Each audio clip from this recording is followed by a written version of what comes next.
Hi, I'm Patrick Evans with US Tax Practice. Today's video is the first video in a series of videos explaining to you and giving you tips on important tax forms that are relevant to US taxpayers living outside the US. Today we're going to talk about Form 2555, the Foreign Earned Income Exclusion and the Foreign Housing Exclusion. Form 2555 is extremely important because it allows US taxpayers living and working abroad to exclude all or most of their foreign earned income. Foreign earned income is basically just that, earned income from a foreign business or job which you have living abroad. This includes wages, bonus, stock options, fringe benefits, etc. This does not include employer pension contributions or pension matches. Other things to consider is that passive income, such as interest and dividends, is not able to be excluded via Form 2555. Generally speaking, if you're making more than $10,000, you need to file taxes, and it's important you file Form 2555 to exclude that foreign earned income. The amounts for 2014 are $99,200, and for 2015 it's $100,800. This is a relatively high amount, and in many cases it can cause most expats not to pay any taxes at all. Even if you're above that $100,000 threshold, we're able to take credits and other deductions to even get your tax liability to zero or minimize it.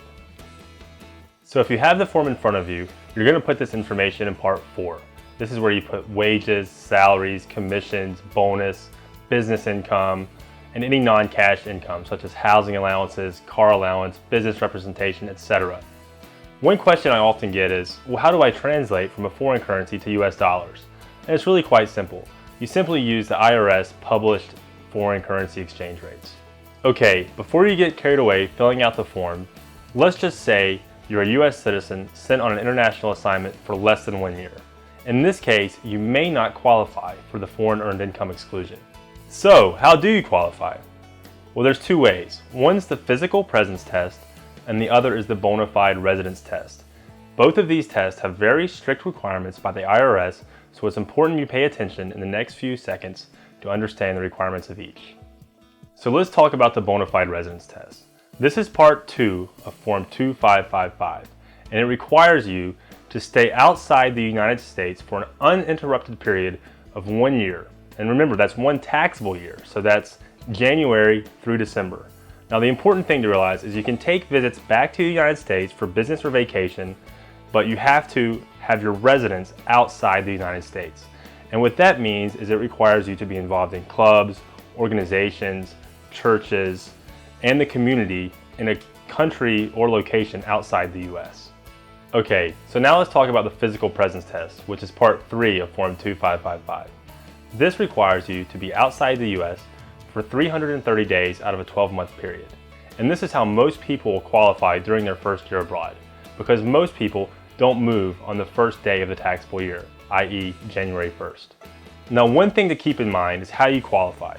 In the first year you're abroad, we normally qualify clients through the physical presence test because they haven't been in the country for one full taxable year. In the years after that, we usually qualify through the bona fide residence test because at that point they have been in the country for a full taxable year, and they are integrated into the communities and a bona fide resident of that country. Now that we got that out of the way and you're qualified, there's one additional exclusion you can get, and that's called the foreign housing exclusion. What this is an exclusion you can get for your foreign housing expenses. This includes rent, utilities, repairs and maintenance, rental furniture, parking, etc. However, please note that telephone, television, internet charges cannot be included. Now, how is this calculated? This is simply 16% of the foreign earned income exclusion, so let's say roughly $16,000, and it's going to be any amounts you spend above that, capped at a certain threshold based on the city you live in. Where do you find these rates? You're going to find these in the Form 2555 instructions towards the end for each individual city you live in. If you have any questions, let me know and I'll walk you through the calculation. So what happens if you don't file Form 2555? Now, this is really important. If you don't file Form 2555 after a series of years in which you have been filing the form for reasons such as you're taking now the foreign tax credit, which we'll discuss later, or simply because your accountant advises you not to, this could be considered a revocation in the eyes of the IRS, which means you won't be allowed to file this form or exclude foreign earned income for the next 5 years. So bottom line, guys, don't forget to fill out this form. And one last tip before we go.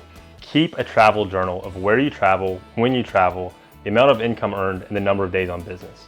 This is important because you may need to enter this information in parts 2 or parts 3 depending on how you qualify. So that's Form 2555 in a nutshell. If you have any questions, get in touch or leave a comment in the comment box below. Also, don't forget to subscribe to our YouTube channel, and see you in my next video.